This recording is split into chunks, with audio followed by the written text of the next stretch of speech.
ملګرو سلامونه کوم. یقینا شور شغرب وي ولې مایک نشته، داسې اتفاقي رالم.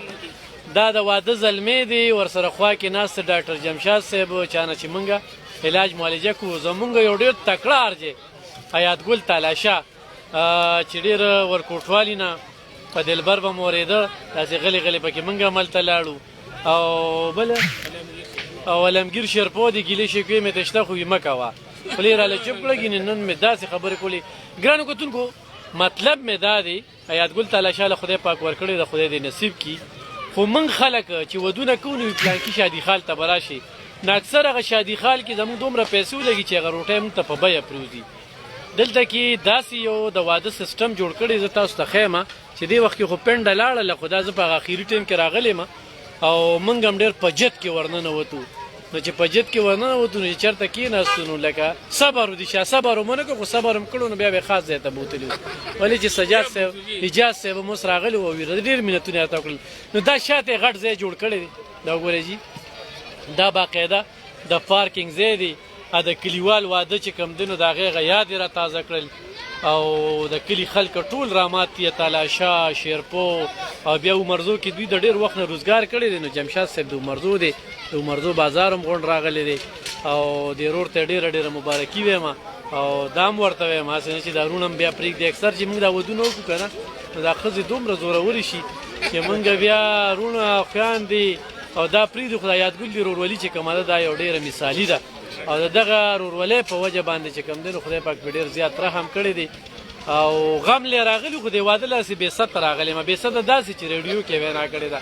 ما د پکې ځان غټ غټ ښکارېده نو هغه چېرته حیات ګل د شان ولیدم نو رالم نو ډېره مزه یې وکړله، لږ هغه خنداګانې مو کړلې او کلیوالو سره لږ کلاس پیلو سره پکې ملو شو، شیرپو ده که نه نو هغې سره پکې ملو شو.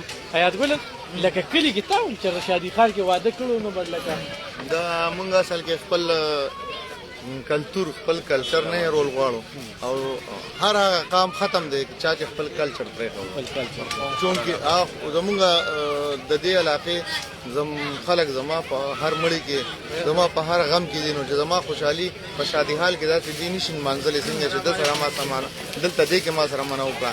په 26 نومبر باندې مونږ د دې واده نیټه ایښې وه او د ننه پورې یوه شپه هم داسې نه ده چې چا نښه یا ورانې راوړي یا یې تماشۍ نه راوستې یا هغه خپله خوشحالي نه یې کړي. نو دا زمونږ د پنجاب نه د پوره پاکستان نه زمونږ د بزنس پارټۍ راغلي دي. هغوی وایي چې مونږ 40 کاله مخکې کوم ثقافتي واده لیدلی نو هغه مونږ نن ولیدو. نو مونږ خپل ثقافت نه هېرولو په وجه باندې ګینې د شادي حال په نسبت دی باندې زمونږ ډېر زیات لکه مطلب دا دی چې د پیسو حساب سره نقصان تاوان وشو، خو نه دا چونکې مونږ خپل ثقافت ژوندي کولو د وجې نه دا څو هغه شانتې تازه وساتل. ډېره زیاته مننه. کتونکو ما هغه مثال یې ورکړ چې د دوی والدین وفات شوي دي، غټې غټې جنازې وي او دا خلک ول ډېر په دغه سره نو هغې ته کتل پکار دي. مر خو شته که نه مونږ ټول به د دې دنیا نه ځو. نو دلته کې چې ودونه وي نو په شادي خالو کې وي چې مړي وي نو موږ لې روړي نو بیا وله موږ پې شرمېږو. نو د هغې خلکو دپاره یو عبرت دی، یو سبق دی چې د راځئ کلي کې سادو کې ګوره ون ډش حیات ګل تالاشا هم ون ډش او ون ډش باندې خرچه کړې ده. بل زما یو ملګري و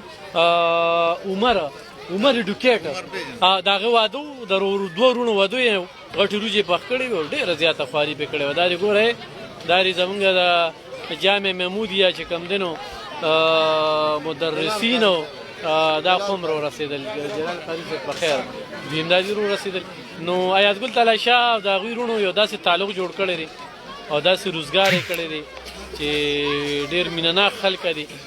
نو به دې رور لپاره دعاګویو د نوې ژوند ډاکټر صاحب نوې ژوند آغاز وشو، دا یو بېله زندګي الله دې پرې خوشحاله کړي.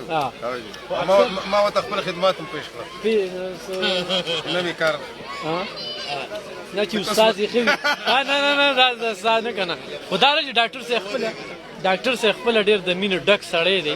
نو د ډاکټر صاحب په خبرو عمل کوی ده ته زه دغه کوم خیر دی، د خبرې به ډېرې ټیک ټاک وي، مریض دی د خبرې به ډېرې ټیک ټاک وي. ګرانو کتونکو حیات ګل تالاشا د هغوی په خاندان په کور خدای پاک دې داسې خوشحالۍ بار راولي او خدای دې ورته غم نه راښیي او ډېر زیات خوشحاله یو اړم ډېر څه غواړي چې ډېرې خبرې وکړو په کیمرامین نه بې سایډ تللی دی. زما دا لاس چې کوم دی نو دا یو ستړی شو، یو د مایک د اواز دی، یعنې زما د خبرو چې کومه موضوع وه هغه یکدم لکه ایمرجنسي یادګل تلاشه ستړمو شي له تختې را تختې زه رانیسم تختې را تختې زه رانیسم. دا مې دلته ودرولې خلک هم ورته ولاړ دي او هلته نور مشران هم راغلي هغوی ته هم ځي.